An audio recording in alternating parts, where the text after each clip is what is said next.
Greetings and salutations, everyone. I hope everyone is doing well and welcome to today's upload.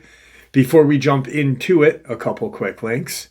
As many of you may know, I rely on Patreon, PayPal, channel membership, and the merch to help the channel to continue to grow and go. Links to Patreon, PayPal, and channel membership is in the description below. Merch displayed directly under the video. Also, Dogman, Frightening Encounters, Volume 1 through 3, the audiobook versions. They were written and researched by Tom Lyons, narrated and produced by me, Jeff Nadolny. These audiobooks are available on Audible, Amazon, and iTunes, links to which are also in the description as well. And finally, last but definitely not least, if you'd really like to help support the channel to continue to grow and go, simply subscribe. It does not cost a cent. Click the like button, takes half a second. If you don't want to miss out on any of the informative uploads that I put out daily, click the bell icon, and folks, please leave a comment and share the video. Why? Well, because these things really do help the channel to continue to grow and go. They definitely do matter, and I do appreciate them. And with that, I have taken far too much of your time.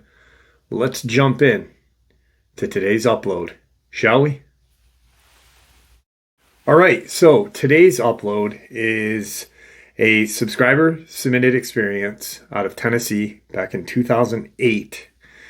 And we are also going to go back in time a little bit here and look at one of these very strange, unexplained disappearances slash body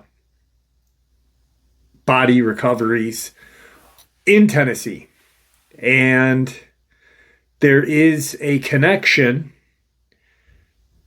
being that one, happened in Tennessee, two, it occurred in caves.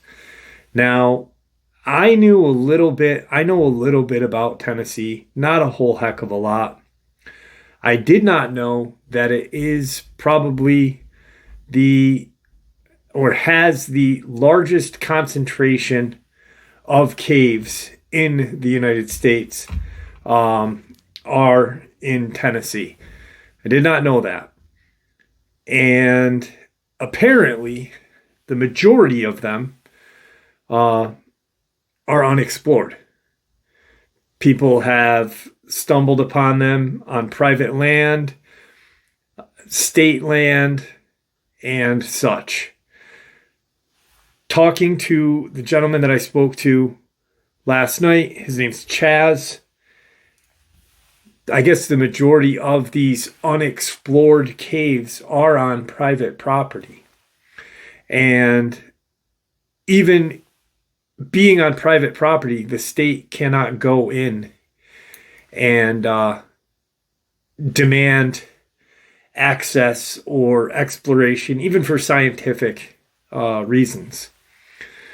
So a lot of spelunkers have to, when they hear of certain caves, they actually find the person, the landowner, and ask them permission to go and use their cave. Some landowners actually charge money to go on their property and go into the caves that are on their property. Also, signing a waiver, like if something happens to you while you are on my property, one, I give you permission, but two, I am not liable for what happens to you. And I had any idea about this. I really honestly did not even think that Tennessee, I knew there's some caverns and cave systems throughout Tennessee, but I did not know there's like 10,000 plus cave systems. And so 2008 in a county called Coffee County. Now, we'll get into that really quick, but I wanted to touch base on something that occurred a little while ago when I had been back in when COVID kind of shut the world down. And actually a little bit before that, 2019, there was an influx of strange animal attacks, and Corey Godsey and Brenda Hamilton were the first two that really popped off in 2019. And then there was just this string of them, a bunch in Virginia, Cobb County, Tennessee, Amber Miller, Tony Aarons. And then there was another woman who was attacked by a dogman in a park in Tennessee. And then there was these two. And this struck me as odd because Chaz and I actually had a conversation about this. So there's a county called Cheatham County. It's 100 miles north of Coffee County, almost in a straight line, just. And he and I talked about, because I brought this up, and I said, well, there were two notable instances of bodies being discovered in caves in Cheatham County, Tennessee. One in 2016, where a 23-year-old named Robert Manley was found submerged in water in a Pleasant View cave by his father, an event investigated by local and state authorities. And in 2022, where skeletal remains were discovered by children in a wooded area near Gier Court in Pleasant View as well, which were later identified by the Tennessee Bureau of Investigation belonging to a James Franklin Long II, born in 1970. So 2016, R.J. Manley goes missing, and his father goes looking for him, finds him in a cave. And the thing of it is he did not drown. His body was in water. There were some strange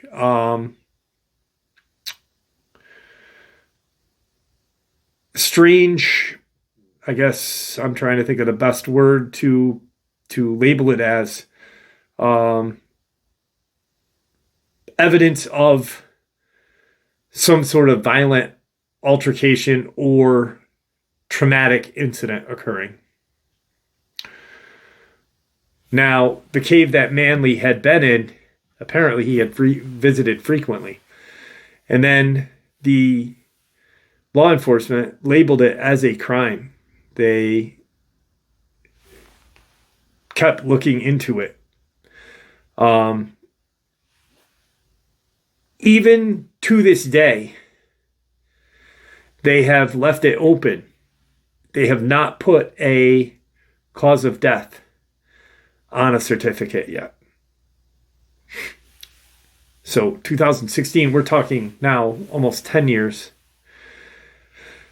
And then within that time period of 2019 to 2022, there was another experience or another person found in Pleasant View, Cheatham County, Tennessee, in a cave. Human remains were discovered on March 6, 2022, by a group of children playing in a wooded area near Gier Court. The children had found a leg and a foot in the woods, which led them to a cave where they discovered remains. They also found a prison release card and a credit card next to some boots, providing some clues to the individual's identity. TBI confirmed the remains belonged to a James Franklin Long II, born in 1970.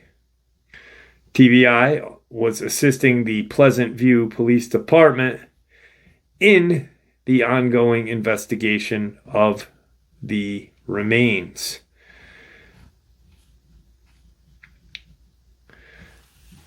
They labeled that case as still open. There is no cause of death on that certificate for him either. Now, here's the kicker to this. The mom of one of the kids was getting interviewed, and the news reporter says to the mom, "How do you feel about this?" And, just the basic run-of-the-mill scripted questions that reporters always ask, the stupidest questions, we all know. And then the last question was 2022, mind you. Of course I'm going to let my kids play in the woods. How many times, chances are they'll never come across something like this again. How many times do kids find bodies in caves? Or how many times in Pleasant View are bodies found in caves? Right? The lady wasn't aware of the 2016 case 6 years prior. She wasn't aware of it because they probably had, moved from a different location, bought their dream home in suburbia USA. She's probably a soccer mom and oblivious to anything, just, what she has going on in her life, and go play in the woods, little Tad. And, how many times? But, how insane is that? That if this woman had just looked up, has there been any kind of weird or unexplained disappearances or deaths in my area before moving, before letting little Tad out in the woods? And they're, $500,000 to huge. These are huge houses, not $500,000, $1 million homes. Just absolutely gorgeous homes. But so oblivious to the dense woods beyond that backyard. What lurks in those woods? Those cave systems. What lurks in those cave systems? I can tell you what does lurk in those cave systems is probably far worse than running into a Bigfoot in the woods. I know I would much rather at least have a fighting or running chance against a Bigfoot. I can at least try to climb a tree. I can run as fast as I can. I could do some. But when you're in a cave system and these creatures come out of nowhere, these creatures that use senses that humans don't have because we don't live in dark cave systems, these are apex predators of that area. So, yeah, on top of the many other cases, those are just a few cases. There are multiple strange disappearances in caves all throughout Tennessee. So that brings us to 2008,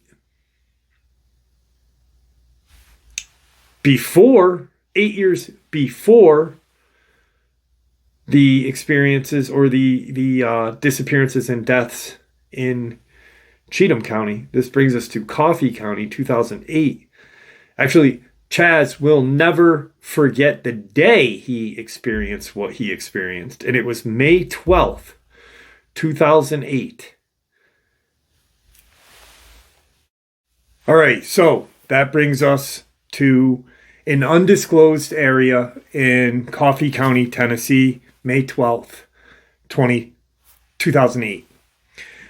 And a gentleman named Chaz had been in contact with a person he knew growing up, older feller, that owned a large section of land near a tributary of a lake in Coffee County. And it is rich with caves. Some connect to each other, some don't. Now, when I said something about Cheatham, he and I were talking. It's like 100-mile difference, right?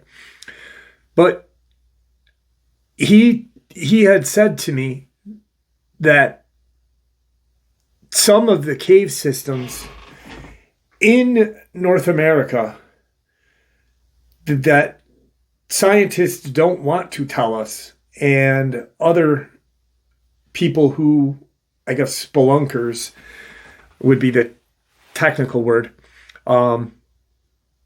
they keep it kind of quiet, that some of these caves are so vast and so long and so deep that they connect to other networks.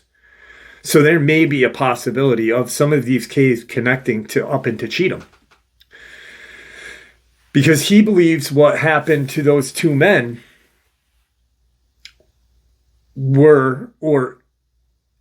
was done by what he saw in 2008. And he still goes caving to this day.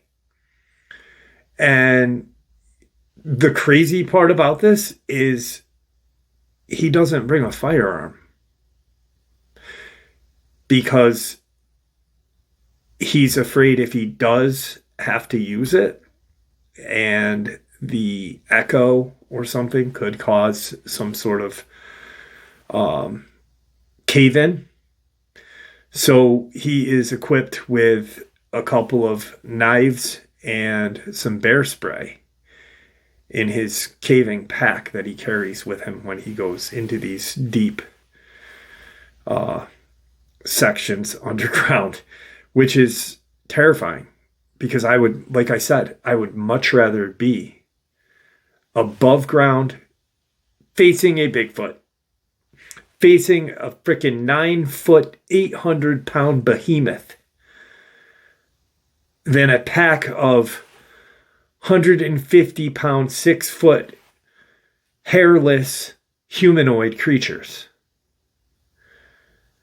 So May 12th, he gets up. He had already made plans to go onto this gentleman's property, and he gave him money to use his caves, an undisclosed amount of money, but a chunk, not thousands of dollars, more, somewhere around $100.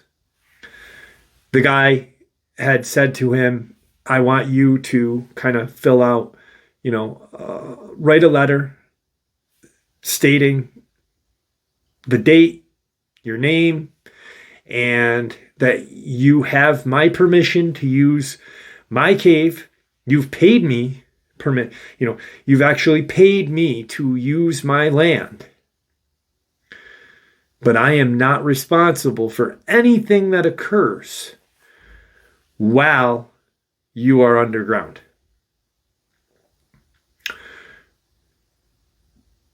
And how he started to act, how the guy was acting after he signed wrote the paperwork out, and he had it ready when he showed up. So it was pre-written. He shows up, he gives the guy the money. The guy brings him to a location and says, if you're standing right here, there'll be a cave opening over there. There's one directly beyond that path of trees or group of trees. And over here by the above the water ridge there's a rock formation. That's the cave. The entrance is large. It's pretty large. He and his the owner of the property and his brother had gone in there. They had actually camped in it about 30, 40 feet into the cave, camped out one time. And he said, if you're going to use any of the caves, I would probably use that one.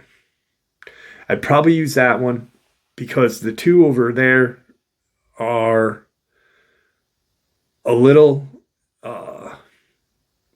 lower in elevation. And with it being spring, just, but you're on your own. But I would much rather you use that one. And he says, all right, well, I will, I'll check in at your house when I'm done for the day. Thank you very much. I appreciate you allowing me to use your systems. And he says, all right, great. Have a good day. And he leaves Chaz to his own adventures. So Chaz watches the guy kind of walk away, and he's standing there. He's looking off to the area where he had said to go. And he's kind of like, that's kind of weird how he was acting. And he got a weird feeling. He almost had a feeling like, and he regrets it to this day, because he said, I almost felt like the guy was setting me up to like rob me or kill me if I went into that cave that he was telling me to go to. He's like, I didn't know the guy like 100%, like daily basis of talking. I've met him a few different times, but I've never like, had a ongoing rapport with him. He goes, so it was just, I had this weird feeling.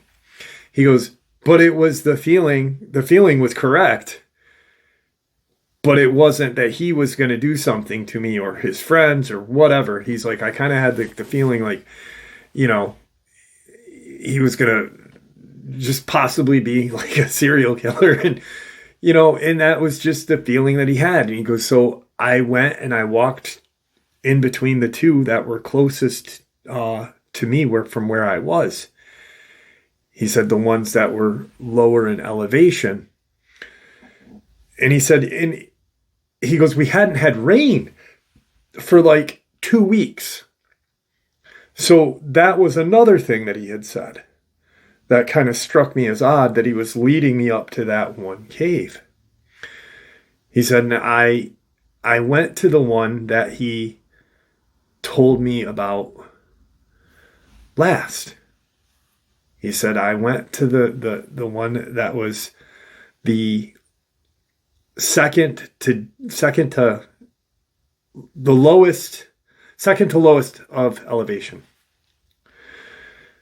And I walked to the first one and I looked at it.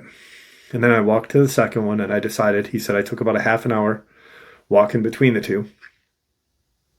And I looked at everything. And I wanted to make sure. He goes, because I had that feeling, like I just had this feeling like something was off. And he goes, I decided to go onto the second one, and I proceeded to climb in.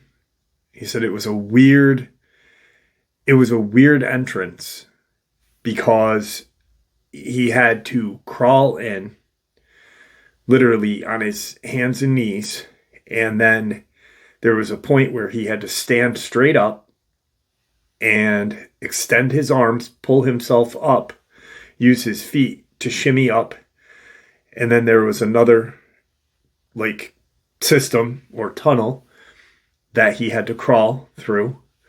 And it was wide enough and tall enough for him to be comfortable on his hands and knees crawling through. So when he gets to the end of that tunnel, there is a dip, and he looks. He's got his headlamp on. He looks and he's like, "Oh, wow!" So he kind of kicks his legs out and puts them down, and he can stand up. Now, he said that was weird for me because usually in caves that he's done, it's the entrance is you're going down. This was like you were going up and in.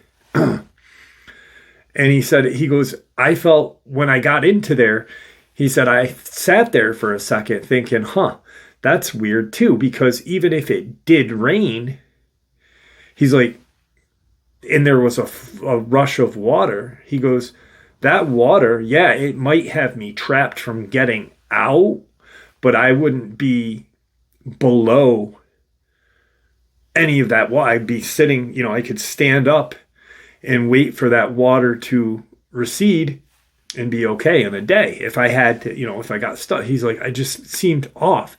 And he's like, I truly felt that I made the right decision. And he's like, I was happy. And I'm kind of just smiling to myself. And he's like, I just continued to go down these tunnels. And they were just the most interesting network that he had ever been in. There were some very interesting stalactites and stalagmites, both growing up, growing down. He said there was a spot that actually looked like jaws. And off to the side, he's like, I'm walking down this corridor, and to your left-hand side is a drop-off, like 10, 15 feet drop-off. But if you look down via your headlamp, you could look down. There were stalactites and stalagmites from top to bottom, and it looked like a mouth. He's like, it was so amazing to see. He's like, I've never seen anything like it. It was just this kind of monstrous cave mouth. And so he's proceeding. Now he gets to another section of this cave. And he said, this put me on edge a little bit because I don't like to belly crawl. I will hand and knee crawl, but I don't like to army crawl. I don't like my belly and my back to be touching rock at the same time.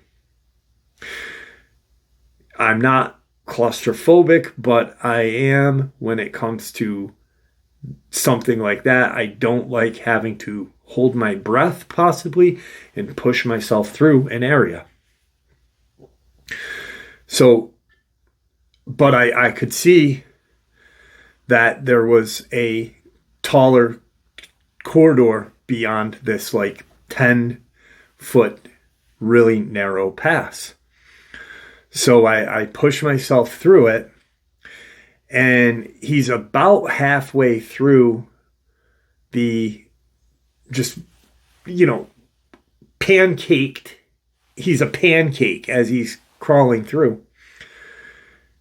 And he said, it's, dead quiet. I can hear my breathing. I can hear my heart.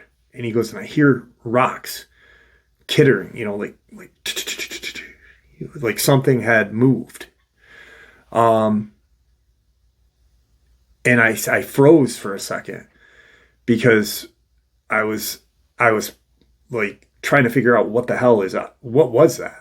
It seemed like something had either was walking or crawling or whatever. I couldn't see anything. I mean, I'm low enough to where if there was something, I may be able to see feet, or if it's an animal, I'm going to come face to face with it. Hopefully it's not, because I really wouldn't want to come face to face with an animal as I can only lift my arms and elbows to hands, probably 6 inches. How am I going to defend myself there? And he's like, that was the, biggest concern up to that point. He goes, but then the rocks skittering about freaked me out. So I just froze for a bit. And I didn't hear anymore, and I pushed myself through. And as I'm pushing myself through, I'm crawling out, my arms are out, and I'm pushing my head out. And I see this just large opening, a long corridor. Shadows are cast from his headlamp. And as he's trying to pull out, he visually sees something kind of veer and what looked like run away from the light, deeper into that corridor that he was now entering. So he pulls himself through, but he's very hesitant, and he can't backtrack at this point. He could turn around and, shimmy through again, but he has to get out into that open corridor. He has to pull himself into that out of that corridor and then crawl back through. So there's no give or take there. So now he's standing up from a 10-inch, 12-inch section of crawl space to now a 6 to 7 foot tall corridor. And he's like, it was about 5 feet wide, which was very relaxing for me after crawling through, even though it wasn't that long, but I froze for a period of time. So now I'm standing there and I'm trying to hold my breath, but I'm out of breath because of holding my breath while I was crawling through there. I had to exhale my air at times to push myself through. He's like, so I'm standing there and I'm trying to listen and breathe at the same time. He goes, and I don't hear any more of the rocks. So he's like, it must have been how I was crawling out and my light must have hit or bounced off of the walls and just right. So, and maybe it was an echo of me kicking from behind, and the noise kind of carried about, trying to rationalize the fear that he's going through right now. He's like, so I proceeded to walk, and I get to the corner area where I am certain that I saw something take off that way. And I round that corner, and there's nothing there. He's like, I kind of held it. He goes, I had actually had my hand on one of my knives. He's like, I have 2 leg knives that he carries. They're almost like diving knives. They're very sharp. So he's like, I had my hand on one, which I could just, quickly release it, and if I had to, fight for my life. But he's like, I'm certain that, and he goes, I got brought back to that cave where I'm thinking, oh man, the guy's setting me up. And he's like, no, he's like, I'm so far in now. And that guy's old, and he's probably got old friends, younger or older than me. They're not going to crawl through this shit. Well, now it's my imagination. He proceeds to walk, and he's 10 minutes into this walk now. So he's 10 minutes from that GI crawl area. And he just straight corridor, out of the blue, completely silent. He can hear himself walking. He can, you hear the echo of the cavern. You can hear his feet. And he's, just doing his own thing. And he goes, it sounded like 10 to 15 different chirps or squeaks or something. I can't even make the noise. I've tried to make the noise, he said. And it's unmakeable with human vocals. It's this high-pitched kind of chirping, clicking, strange noise. He said, you know how in the National Geographic shows when they go to Africa and there's those certain tribes that they click and tick and then they actually make like a vocalization with a sound that almost sounds like a word, but they've got that tick and click added to it. He goes, take that vocalization out and keep the ticks and clicks, but add a high-pitched kind of shriek or kind of almost a whistle, but not a whistle, very similar to, but not a whistle. And there were distinct noises. Like, so he could make out 1, 2, 3, 4, 5. He's hearing it and he's like, what the hell? And he stops in the middle of this tube. He's 40 minutes into this trip now. He literally would have to turn around, go all the way through these corridors, GI crawl through, go through more corridors, then go past that stalagmite mouth looking thing that he had seen, keep going, then at the entrance or exit, get to the top of that, crawl on hands and knees, and then crawl head down, and then out. And he's thinking this because he's like, I don't know what that noise is. He had seen videos of where people had been caving and had heard real strange noises, like when people explores urban explorations or whatnot go into like old mines in California, and they hear these strange kind of whistlings and very odd vocalizations that aren't a real vocalization, but it sounds sure enough like one. And then science blames it on like, oh, it's a wind gust through these tunnels, through these. And he's like, this was like nothing I had ever heard. And he's like, I kind of froze. He goes, I got my headlamp on, and he goes, I put both my hands on my knives. He goes, and I'm ready. He goes, because what's going through my head at this point are maybe it's some sort of cat. Maybe it's some sort of large bat-like creature. He's like, I am imagining everything except for what I am about to witness. He's like, I don't know why, but I walked like 10, 15 more feet. Literally feet, not footsteps, but feet in. He goes, and I peeked my head around this bend, and it was pitch black when I just peeked.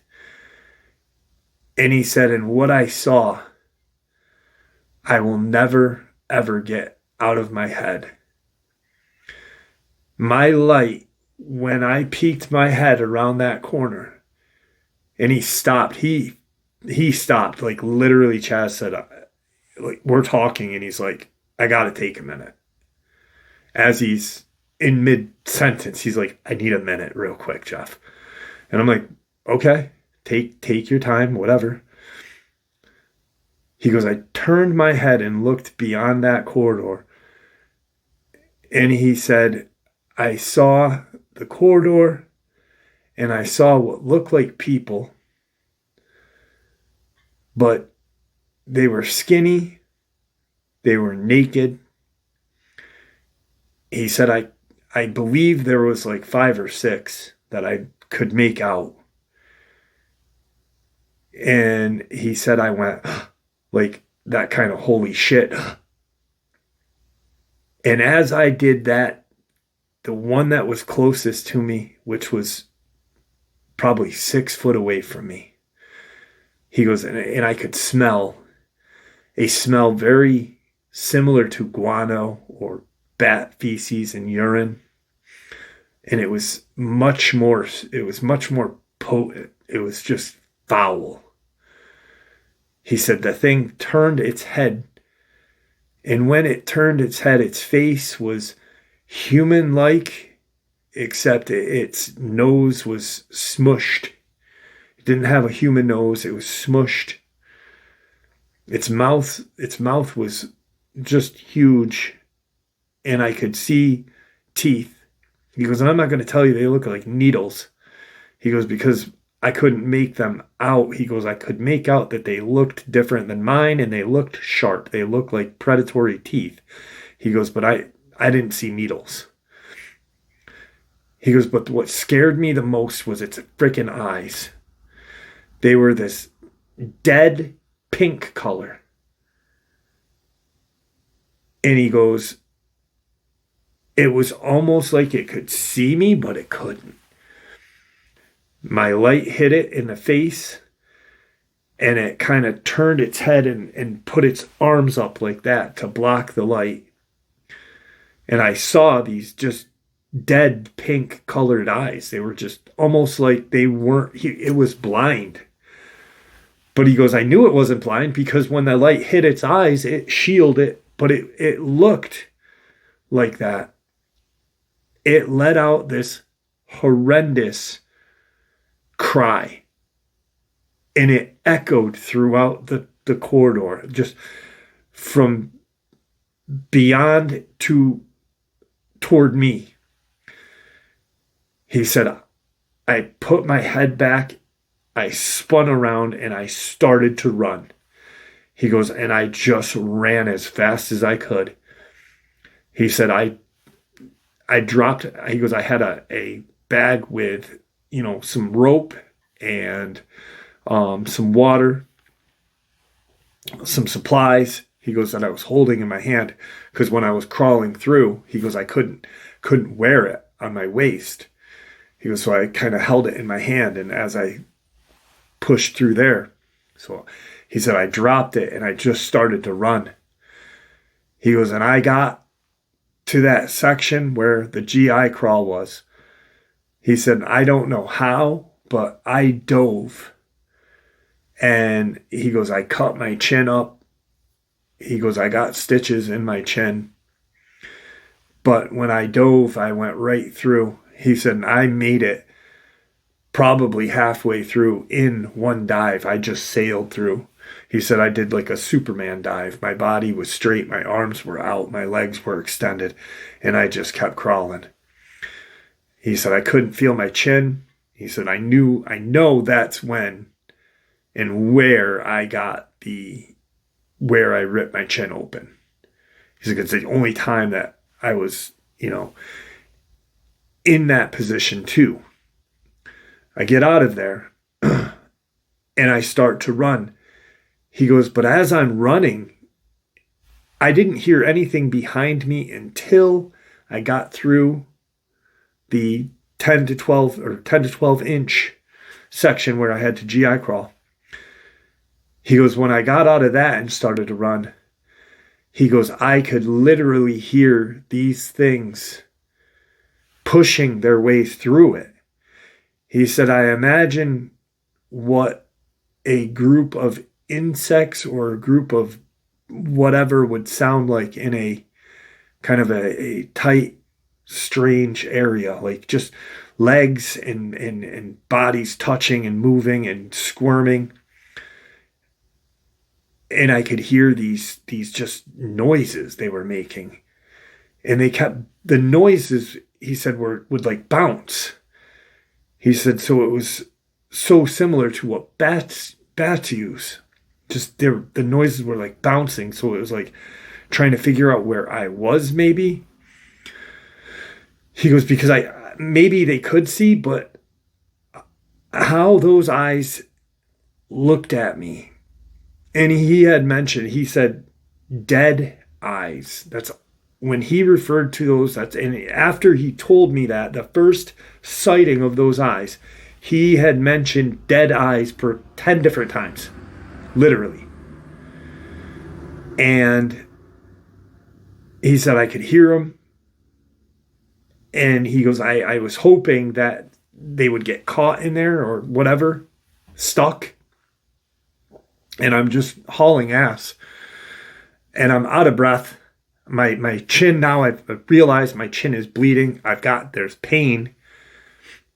And he goes, I get to the section of where the stalactites and stalagmites are. And I'm running alongside of it. And I hear that skittering noise. And I don't know why I did this, but I turned to look as I'm running. He goes, and I could see these things. He goes, I could see 2 or 3 of them, but I knew there were more of them because I could hear them. He goes, and I could hear that there were some in the corridor itself. But these things were like manipulating through these rocky outcroppings to get to me, to like cut me off. He said, I took one knife out and I kept running with it in my hands. He said, I held it like if I had to punch and cut. He said, my dad taught me when I was young how to hold a knife. You know, you hold it to punch and cut, punch and cut. He said, I held that knife like that and I'm just running for my life. He said, I get to the next section and he goes, I'm thinking to myself, I'm more than halfway out of here. I'm more than halfway out. He goes, I get to where I have to, the second to last area where he's got to crawl on his hands and knees, which is the longest section for him to be on his hands and knees. He goes, I'm crawling as fast as I can. I got my knife. I'm looking down at the blood hitting the floor and the dirt and the sand. He said, I feel something hit my leg and I keep going. He goes, I thought it was possibly a rock because there was nothing other than like a quick hit. He goes, and then all of a sudden, like seconds later, he goes, I'm stopped dead in my tracks. And something pulled me back and he goes, I lost every bit of momentum I had, dropped my stomach and was pulled 6 feet back. He said, I'm kicking. And he goes, I could feel this thing trying to crawl above me, like crawl onto me. He goes, I'm swiping with my knife backwards and pulling as I'm trying to fight for my life, but I will not. He's like, I won't turn and look. He goes, because I knew if I turned and looked at that thing, that I would freeze. I would freeze and it would kill me. He goes, so I'm just swinging my knife wildly and I'm pulling myself. He said, I think I cut it or I stabbed it because there was a loud noise and I was let go and I just crawled as fast as I could. My knees are bloody.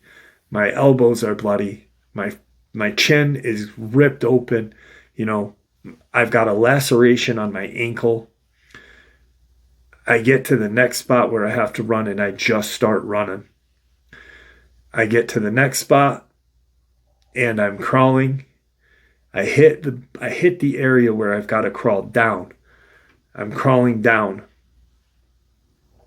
And I hear the scream again, that screechy, clicking scream. And I can see the light. I see light. I'm 10, 15 feet from the light. But I'm literally upside down, Jeff. I'm upside down. My legs are hanging up towards, like, if they were right there at one point in this escape, if they had been any faster and I was manipulating my way down, they could have grabbed my legs and just pulled me back up. I would have seen the light and I would have gotten ripped back. He goes, and I'm thinking that. He goes, I am thinking that straight across the board. I get through, I angle myself, and I pull myself out into the open area and I hit fresh air. I flip to my back and I pull my other knife out and I'm waiting for him to come out of that cavern. So as he's lying on his back, he's like, I swear on everything, it felt like I kicked my feet 3 times and I was 20 feet back away from that entrance, but it was probably more. He's like, I had both my knives in my hand. He's like, it felt like every bruise, cut, scrape, everything was on fire from the air, the sun. He's like, my eyes are burning. I've got sweat and blood in my eyes. He goes, I hear these ticking noises coming from the hole. I'm waiting for him to come out. I'm thinking to myself, at least if they come out, I'm outside. I have a chance for me to at least be able to fight.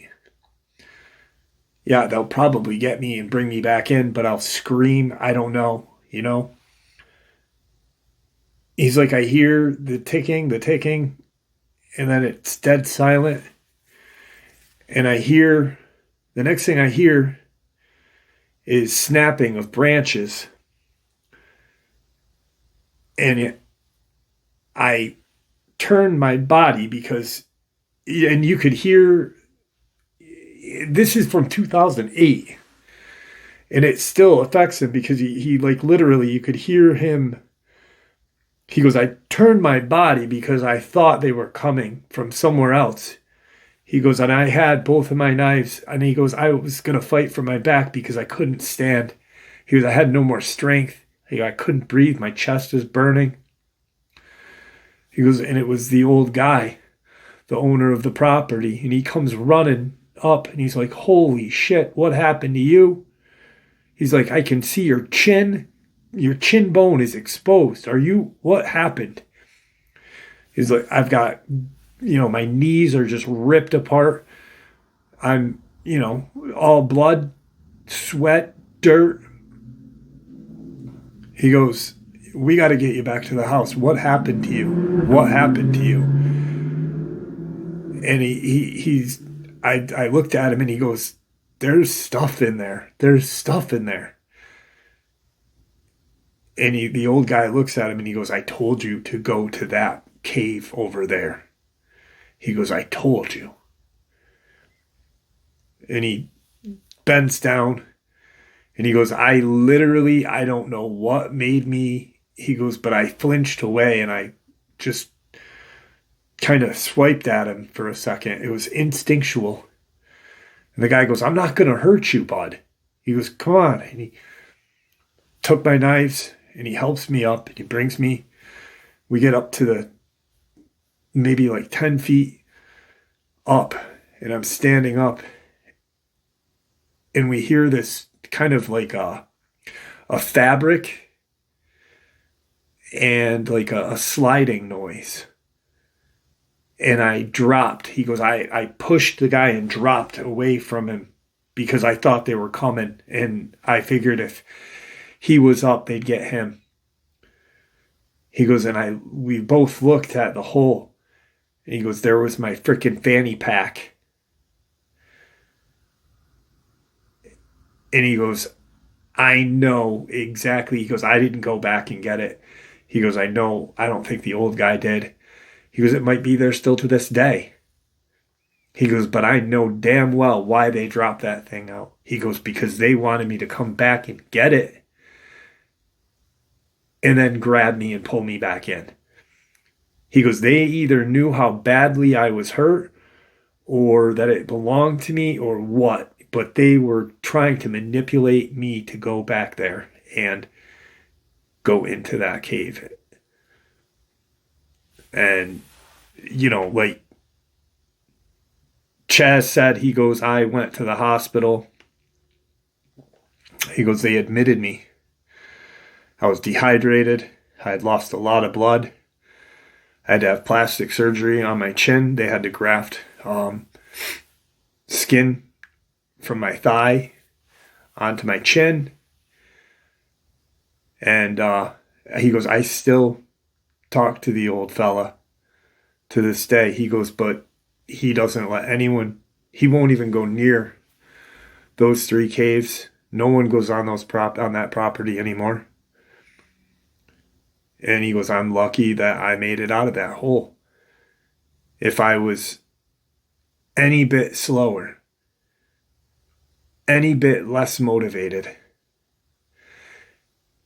And he said, what made me fight and what pushed me, I believe what pushed me is the memory, the picture that's still burned in my head.